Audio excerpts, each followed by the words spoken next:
Austin Muscatelli, and I Hi, was. Austin. Hi there, Peter. I'm from Liverpool, but left the city for the best part of 26 years, coming back 2008, Wow. live here now. And I sort of earned my spares and grew up in the sort of Eric's Domain and Matthew Street and Button Street and Probe around that sort of mid to late 70s period. And it was interesting. Excellent, because I was also a what's the word? A hangout-y or somebody who hung around those environs. Yeah. Probe. I think what was the name of that cafe? Was it the Armadillo? Yeah, yeah. Uh, Armadillo tea rooms. yeah. And do you remember Mark Chibber? Mark Chibber was the guy who was always digging holes in the road. Do you remember him? I heard about him today, and he sort of Yeah, came to mind. To be honest, yeah, yeah, I was reading yeah. something about Kevin Conley, and I Kevin realised. Conley. Oh my God, yeah. I'd forgotten Kevin, about him. He worked in Backtracks, right? Did he? he did, but he also did a lot of the sort of lugging round in Eric's. He was a sort of bit of a handyman, I think, He and was, yeah. part of the equipment round for various people. What eventually became known as roadies, I guess. Yeah. But yeah, he hung around in backtracks. But Kevin was a guy who was phenomenal. Really, I don't think I ever saw him either sober. And as I pointed out to someone today, the last time I bumped into Kevin was in Kirkland's in about 1981, and he was on acid. So it was quite an interesting Oh conversation. wow! I can just see a picture of him now, and his eyes are kind of Yeah. that droopy-eyed look. I'm saying I see a picture; it's in my head. But they were fantastic days, Austin, that we lived through. There's no doubt about that. Um, what stands out the most for you? I think a number of things really, Peter, that I still take very seriously to this day. It sort of changed my life in a way, and I can get quite emotional when I think about it. That's Being okay. a being a working class lad, in Liverpool, Yeah. and I'm interested in your recollections because I appreciate, Peter, that you were a young gay man at the time, and you would have a different perspective. But Liverpool felt quite hard and quite closed at times to some of us who Yeah. didn't necessarily fit in. I never felt I did until I found out that this place existed via probably going into Probe and seeing some flyers and just picking up what was on the grapevine because in the early days there wasn't a lot of media about it. You didn't pick up much in NME about Eric's, you didn't pick up much in Sounds or Melody Maker, and I took those bloody papers religiously. Yeah, we all Um, did. Yeah. so it was a sort of opening up really for me, and in some ways that was a great thing, and in some ways it's been a little bit of a it's hard to find a parallel. I guess it might come in drugs, really, but it was such a high on pure excitement at times that Oh for a yeah. long time it took me ages to find something else to take its place. But Wow. that was legitimate, really. I remember speaking to someone about music a few years on from then, in the 80s. I said, I just haven't found anything to replace that first buzz sort of feeling I got from the Ramones or, you Mm. know, from the Pistols. It's And fascinating that you say that. Can I just interrupt you for a second? I'm sorry, I'm rabbiting on No, here. no, that's okay. I love it. So, do you think that some of that alienation that you felt from Liverpool is down to like the Liverpool character? Because it does appear hard and closed, and Yeah. if you're not part of it. I know when I go there now, I don't see anything I recognize. And yet, down at Matthew Street and Probe and Eric's, there was a community there where people were made welcome no Yeah, matter who they were. yeah, Would you agree with that? Yeah. I agree. And there are a number of issues there. I think if you think back to the days of sort of Antwackies, Yes. Yeah. before any of this really kicked off, and I'm thinking back to 75, and I'm a little bit younger than you, but was going down there as a young kid. Yeah. It's a feeling of, in some ways, it was a bit scary as well as anything else. You saw things that you hadn't seen elsewhere. I remember seeing the first two punk girls I ever saw back in '76. That wasn't down there. That was actually by Sefton Park, and I thought, fuck, this is so fantastic, fantastic, Yeah. and a little bit scary because it sort of hit something inside of me that I'd been looking for, but I hadn't been able to piece it together. We didn't have many reference points. We Mm. all sort of went around saying we like Diggy and the New York Dolls, and actually quite difficult to track down those records in the mid early to mid 70s. Oh, it was. It They was, were not available, you know. a lot of stuff Uh, on import, which was phenomenally expensive. But when you saw that, and then you went into places like Antwaki's, and it sort of took off from there. yeah, I'm glad you mentioned Antwaki's because that's where I first met Jane Casey. Yeah, yeah. And I remember seeing her there with the stall, and I think Peter, I think Paul worked in there. I think he did. Yeah, I think he was with Jane a lot of the time. Was Pete Burns there? I know they all worked in a hairdresser's, cut Yeah, above they the all worked. rest. I Yeah. think Peter and Lynn worked in. Oh God, this will come to me when you've gone off. Ah, But don't worry, don't worry. they did. They worked in a hairdressers, and obviously were Yeah. quite loud walking around. Oh God, yeah, yeah, You always heard them before you saw them. yeah. But I And also have to say that thing you say about the Liverpool attitude. mm, To some extent, these guys embraced that in spades. Peter was quite hard to encounter. You didn't oh, really want to go absolutely. there. Oh, absolutely. But he had to be like that. I mean, basically that was like the shell. That was like the wall that he'd built around himself That's right. to protect himself from the idiot bloody scallywags that used to come in town on a Saturday afternoon from Yeah, God knows where, you know. I mean, yeah, fascinating times. Absolutely fascinating. indeed. And I think Um, once we had the music to go with it, oh God, yeah, yeah, yeah. it really took off. And that's why I sort of mentioned. I think what uh, I mentioned first on the Spitfire Boy site was seeing you guys in Kirkland's, and it was like we had our own sort of little band really, and it felt like that because other people hadn't taken off at that stage. I mean, people like McCulloch and Wiley and people like that, they didn't pick up a guitar for quite a long time. I know they all had them, but they didn't do anything with them. Yeah, when did anybody ever play or rehearse at all? I could only play about 10 songs, you know, and I was in the process of learning some more, but I was definitely not what's the word, a maestro when it comes to the bass guitar. I could No, just play the songs that I knew, and that was yeah. it. So how did you learn that, Pete? Did you play along to like the Ramones' first album or something to get Not at all. The guy who was the guitarist, Dave Littler, he the he simply said, "Well, if I play this chord, you play the corresponding chord on the bass," and that's how I did it. Now, when Pete Clark got involved, Budgie, he was from a different background altogether, and yeah. he wasn't used to this style of bass playing, and I'm like, "What's wrong with you? That's what we do, isn't it?" You know. So we were very dumb and very naive in a lot of areas. I certainly was, and I Mm. still am. But that's what makes it, isn't it, Peter? The Last fact that there was that naivety. You've gone off of it, mate. week I was fucking stupid, you know. So it's all a matter of perspective. But yeah, they were happy days, absolutely happy days. There was a feeling that we could achieve anything we wanted. Um, Yeah. and it did encompass so many areas, the arts, music, fashion. When I look at Jane now, I don't know how I could have been so stupid as to not realize that she was dressed like a Viet Cong. Yeah, with the sampan hat and all Yeah, that. yeah. Um, No, it it, was, and it looked very unique. It was different from the London thing, which I oh, think yeah. even quite early on was getting very dressed up, very regimented, very sort of, although I've shown my t-shirts on the website, a lot of seditionary stuff Of coming in course, yeah, very, very yeah, early. And we didn't have that resource really. It was just to do what you can. I remember the yeah. first thing. I don't know whether you remember it, but on London Road, Pete, there used to be a place called. They used to call it the Jews shop. I Do you remember it. remember it? Of course, I remember it. Yeah. And in the window, they had winkle pickers Oh my and God. Oh my God. Go on, go great on.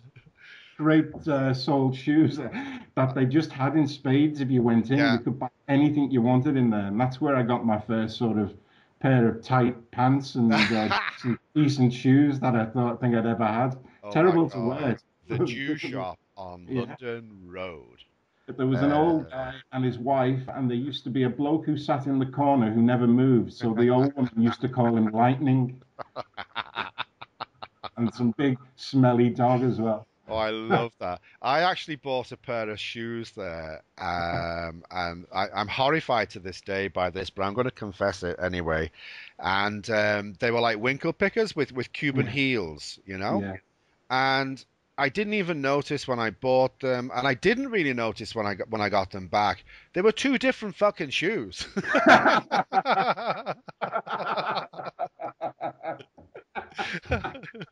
Magic. Uh, I But I'm embarrassed to this day about that's that, you very good credentials, Pete. Two odd shoes, really. know. Oh, I You're swear to ahead of the God, yeah. curve there, mate. But that So, shop was fantastic because you could buy unusual things that, like a guy I knew, he was like a mixed race guy, and he had this like big frizzy Hendrix hair, and he yeah. bought a buckskin fringe jacket from there.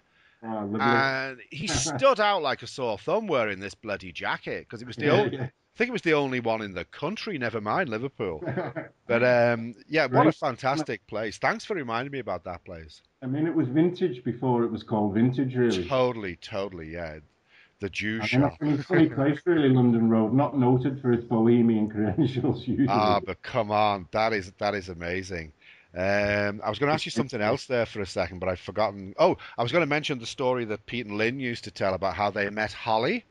How Mm. they'd be in the hairdressers, and Holly, when he was still at school, used to walk by in his school uniform and look in longingly at these like because he really admired them, you know. Yeah, And yeah. then another time he walked past and he'd rolled up the sleeve of his school blazer and he was holding his arm out in front of him with the wrist all limp, and he Mhm. was walking past like that and then glanced to see if Peter and Lynn had noticed him, right?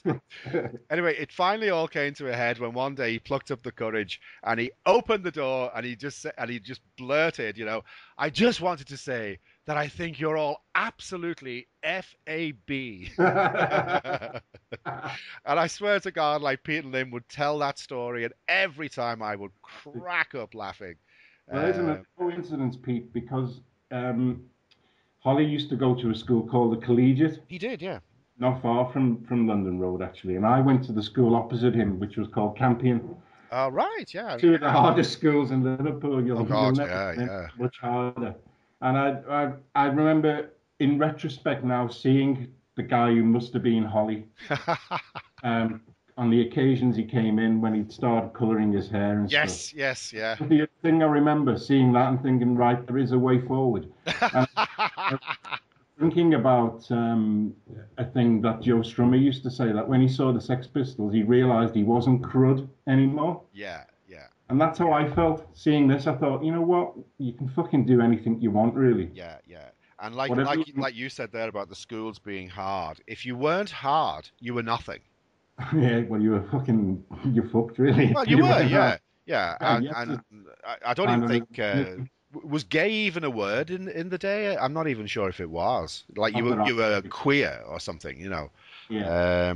But yeah, Yeah, that, Holly used to shave his head, and like for a long time he wrote his social security number down the side, yeah. and then for a while he just wrote the words dog sex. I remember him when he sprayed Psycho across the Yes, he side of his did. head. He did. Yeah, yeah. It's all flooding back, isn't it? Oh, happy days. But I don't know what dog sex meant, whether he was wanting people to have I'd love to sex find like a out. dog or with a dog. I don't know. I don't know. Obviously, just something that would annoy someone.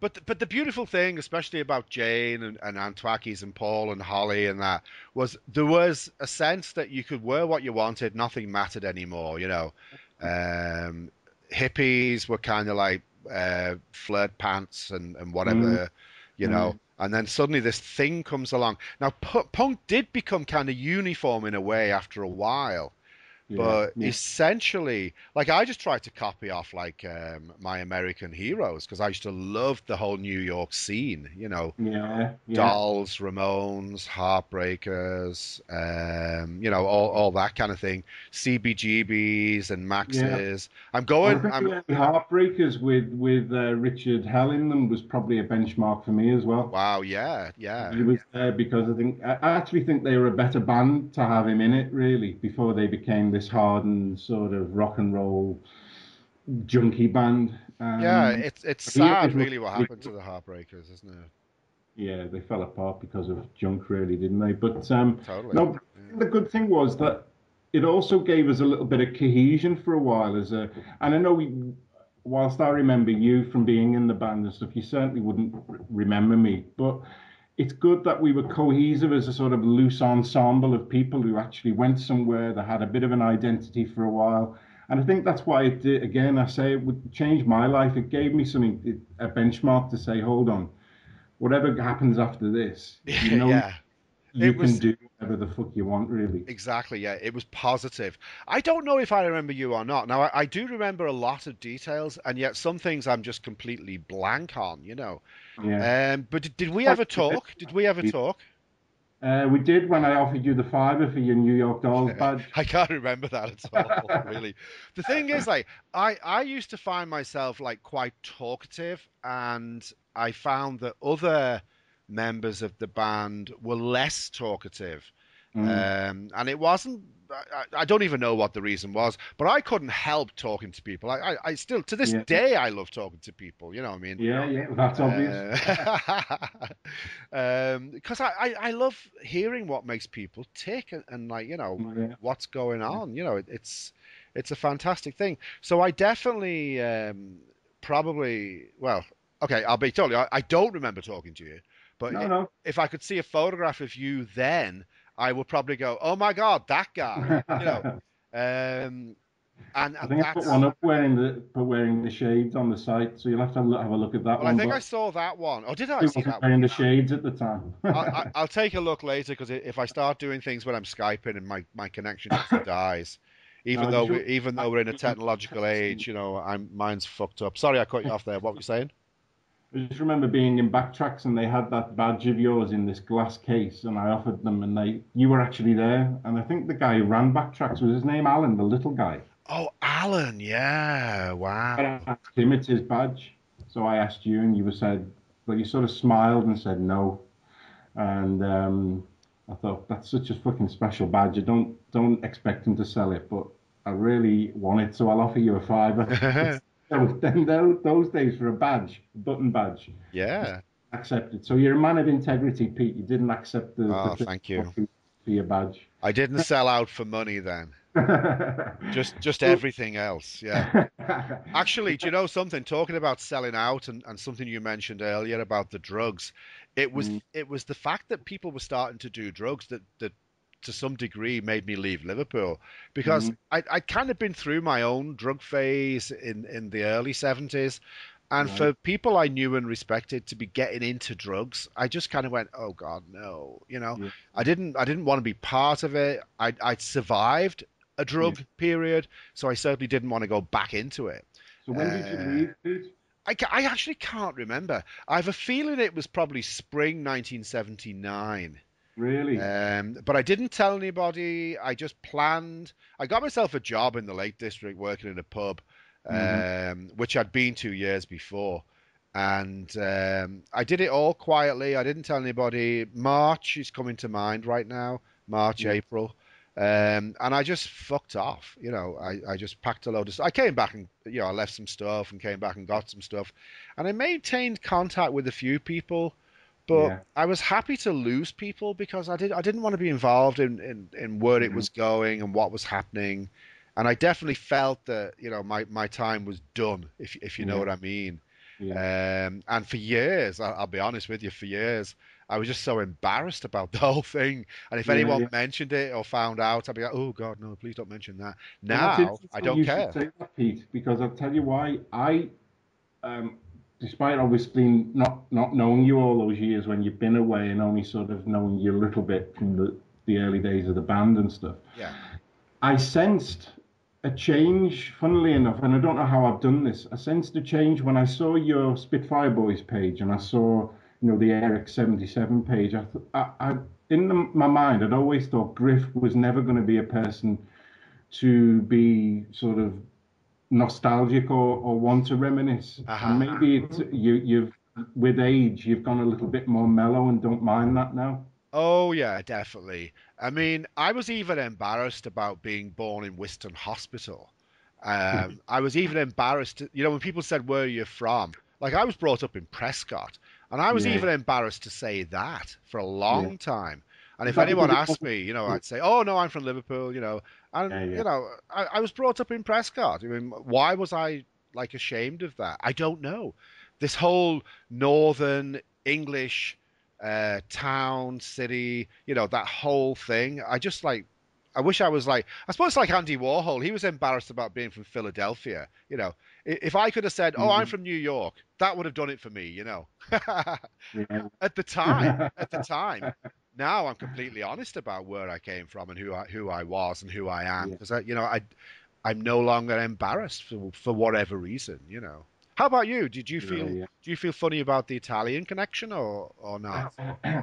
I was always sort of very proud of it because it sort of set us apart a little bit, but it creates a sort of insularity Of course, as yeah. well, a bit of a downside. But no, I'm probably more proud of it now since my parents have passed, and All right. that's some time ago. Sorry So to hear it's that. something else to latch on to and give you a bit of an identity. Yeah, But no, it's fascinating where we've gone with this because like the punk crowd, Eric's, could be very, very standoffish, but at the oh same God. time they were also very welcoming, weren't they? Mm, Yeah. yeah, What? I didn't feel excluded at all, but I felt, Right. and we touched on this really, I did feel scared of certain people, and not necessarily because they were hard or unfriendly. I often found when I did get to know people that, they were just like all the rest of us and they would talk Yeah. to you. They had a normal life outside all of this madness that was going on. Yeah. And you just had to find your way in there, really. And as I say, I was probably a little bit younger, so you didn't get taken too seriously as you might have Yeah. been, which is a bit of a downside. But Dare I ask who were you a little scared of? I was a little. I think we've already mentioned certainly Pete and Lynn. And Yeah. here's an anecdote about that relationship. Do you remember they had a little shop at the back of Probe? Of course, yeah, yeah. So they're selling, and this would have been, God, I can't even remember. I'm sure it's autumn 77. They started stocking some fairly decent bondage shirts. Yeah, they did, yeah. They made And them I themselves the night before, I think. yeah. Um, and I fucking hovered outside that little sort of area that they had all day, literally all day in Eric's, pretending to look at albums and all the rest of it, to try and pluck up the courage to ask Pete how much this um, top was. And I couldn't in the end. I had to, Pete Wiley, who I was very friendly with, actually sent him in and said, "Will you ask Peter how much that top is?" Oh. And it was 9 quid and I wore it on Christmas Day. Oh, wow. Wiley was always very friendly, I thought, and it used to make me feel gladdened, really, that Wiley would talk to just about everybody. I Yeah, thought yeah, that was fantastic. But a lot of people were very standoffish. yeah. But everyone's different, for God's sake. We can't expect everyone to be totally friendly and chatty. Yeah, you know what I found quite refreshing, Peter, which is interesting. I started doing a bit of glass collecting in the grapes, and All right, then yeah, a bit of glass collecting work in the club itself. yeah. I don't know whether you remember this because I'm not sure you actually being at any of them, but they'd have these kids matinees, Yes, I remember them, yeah. and they were really friendly. If you were a bit older and you looked at a bit of a look to you, these kids were really dead friendly to you and latched on a little bit. Oh. And I found that a bit of a softer side to it all at times. Yeah, no, that's I'm just interesting. happy to see Yeah, these hands, really. I certainly remember them. I was a bit too old for them, but I certainly remember them because like we'd come along afterwards when all the kids had gone. That's right. Yeah. But I guess what we were doing wasn't much different to what the kids were doing, really, just hanging out. Yeah. Yeah. Um, Something, isn't it? yeah, but yeah, Pete and Lynn were definitely scary, definitely, and Yeah. and Jane could be scary as well. God, yeah. Although I've sat down with Jane at that time when I'm sure she opened another little shop just off Matthew Street for a very short time. I sat down and it was with Kevin, I think with Kevin Conley one day, and just talked to her, and she was great, Yeah, really nice, yeah. welcoming, very friendly.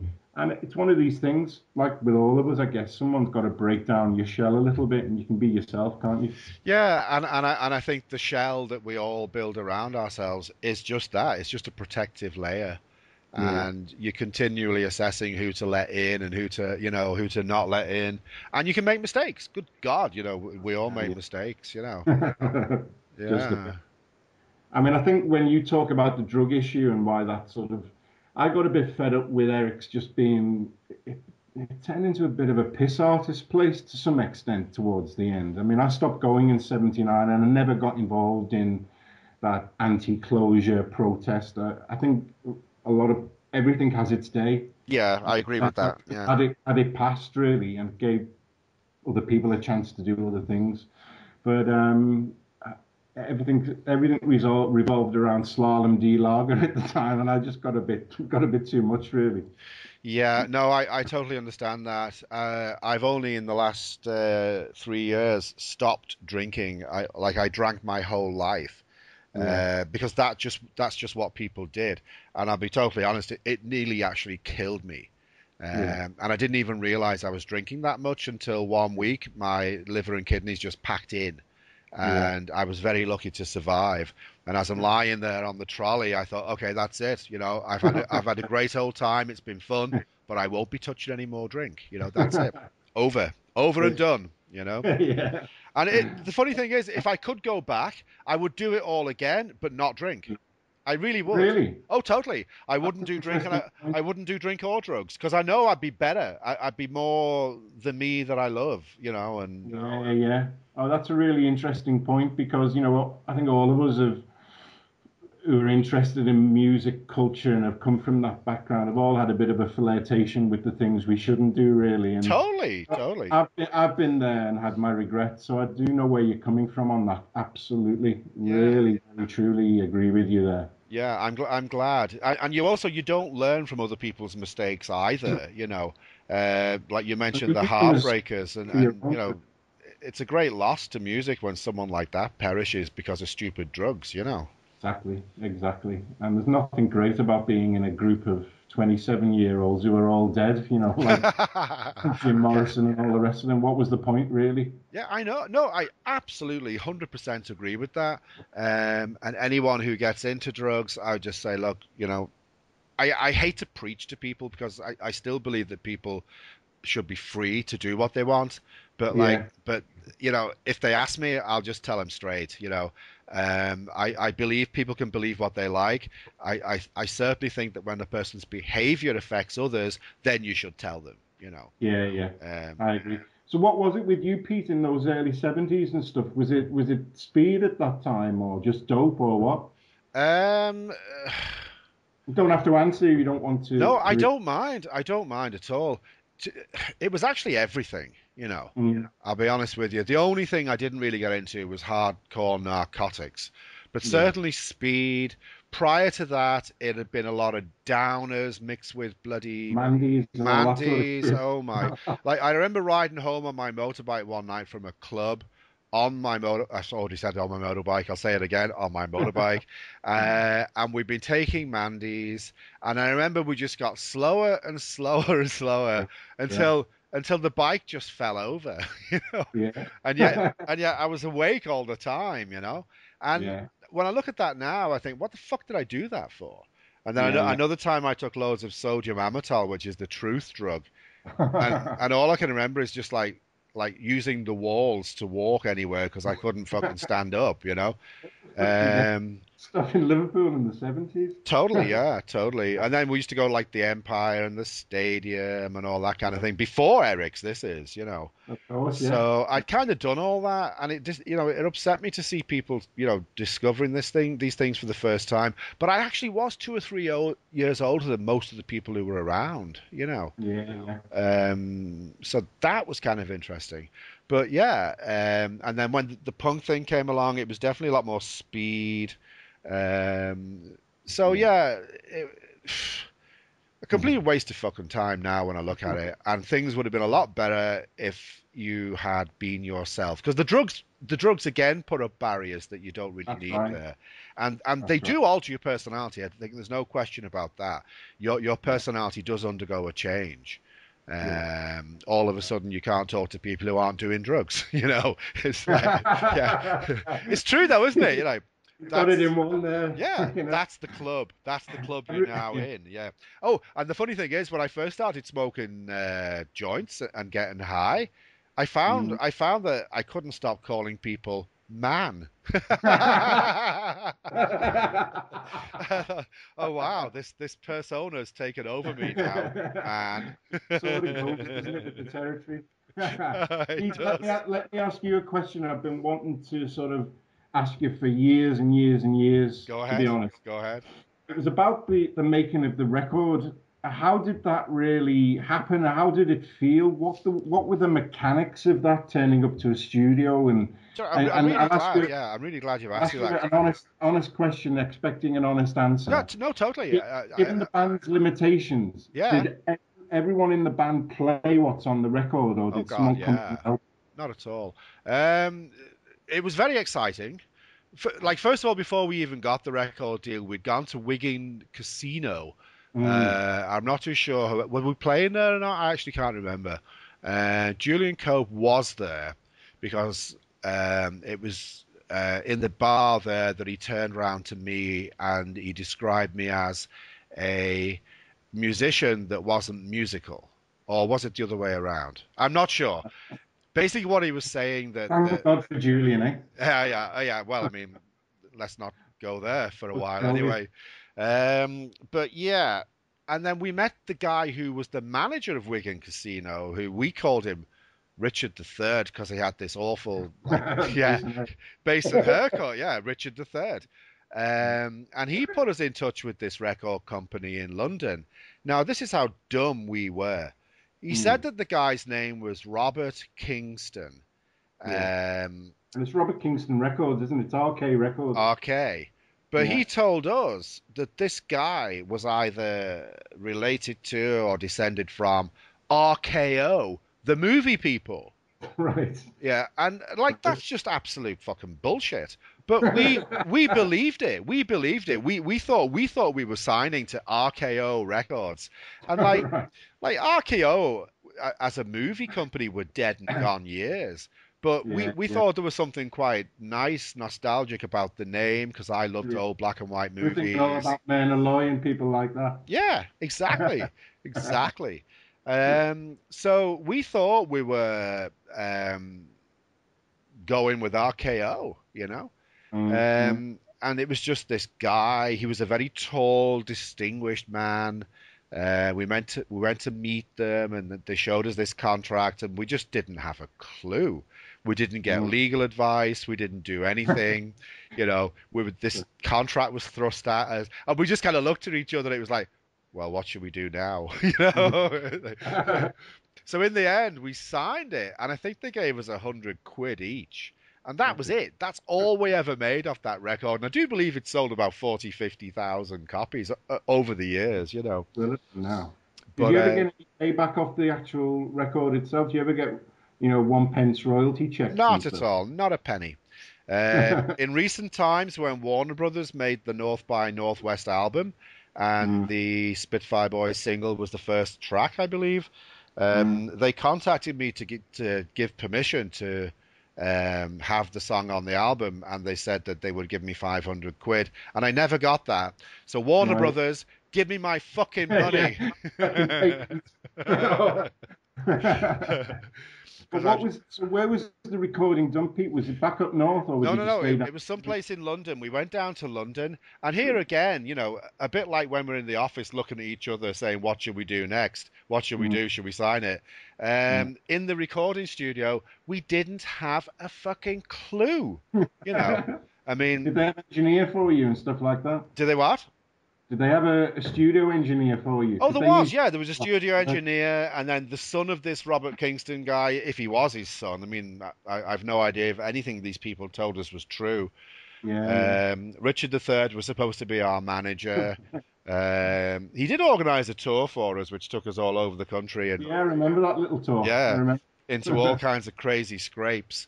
But in the Yeah. studio, I mean, we didn't have a clue. We didn't Mm. know what the fuck. Now, the way it turned out, I mean, it certainly wasn't. It didn't sound anything like we'd made it in the studio, and it didn't really sound like us. I didn't think, but we were so excited at having a record out.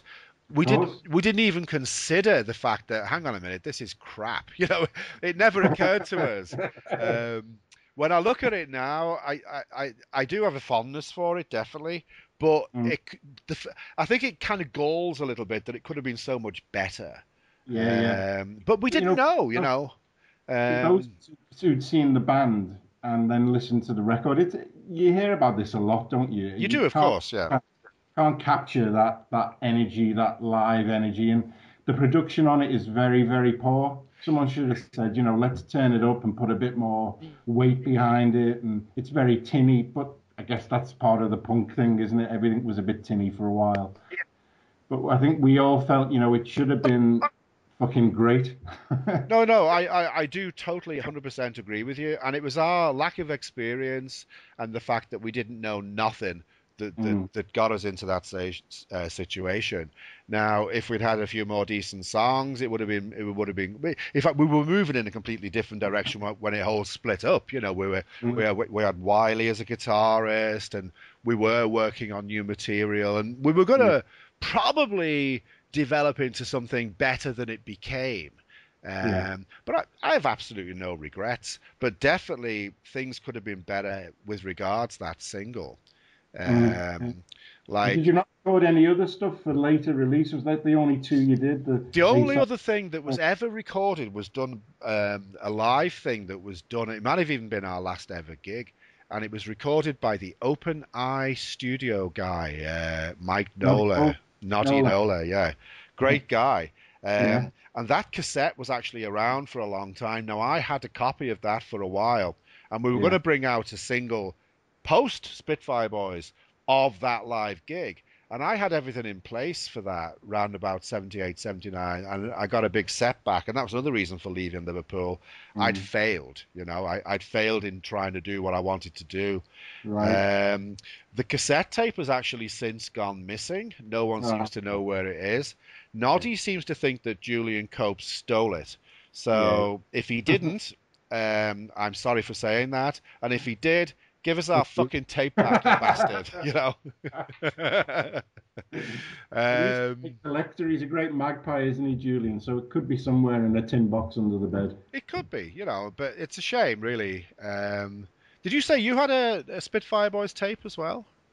I have. It's in the house where my ex-wife lives at the moment up north. So I Yeah. just need to navigate that one. It's somewhere there. It's Okay. and it was knackered when I got it, Pete. Oh So God, yeah. but trying once we are getting sort of things sorted out. So I've got to go up there and get all my stuff. It'd be just hilarious to hear that. Now I If I could did come salvage it, I across would do. what the fuck did I come across? Have I got that somewhere? Jeez, I must try and find it. Do you It's remember the playing that Kirkland's gig? Does the silence tell you anything? um, Yeah, vaguely. yeah. I remember doing a gig with Julian Cope actually when I was doing that thing about stage presence where I just stood on the stage and didn't do anything. And Yeah, there's a picture of Julian Cope singing, and I'm just stood in the background. yeah, And then I did that with Big in Japan as well. I just stood yeah, there, yeah. you know, which was Well, like, Bez did it for a living 20 years later, didn't I know. I thought that was so funny. I he? didn't move though. Like I just had to not move. That was the thing. Anyway, that was crazy, crazy shit. But But when I dig it out, Pete, I will try and sort of sort it out and get oh, it, do. snip Now, online.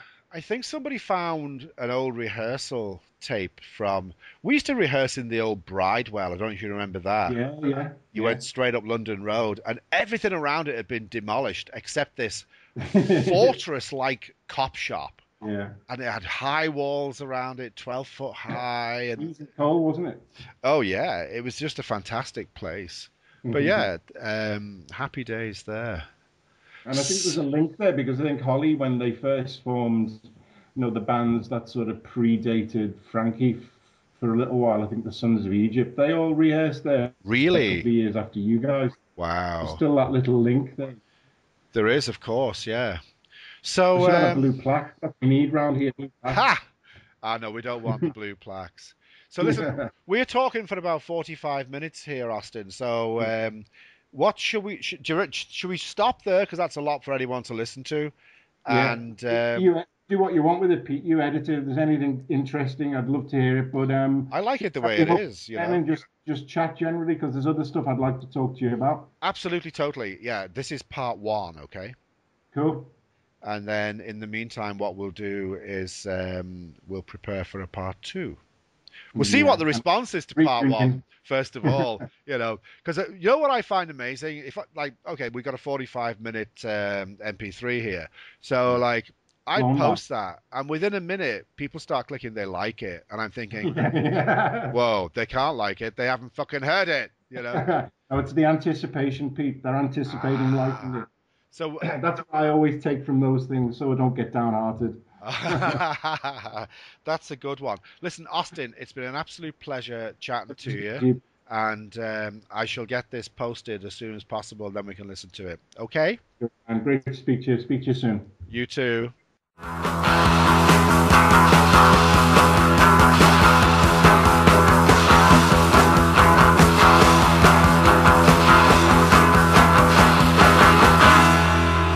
Yeah.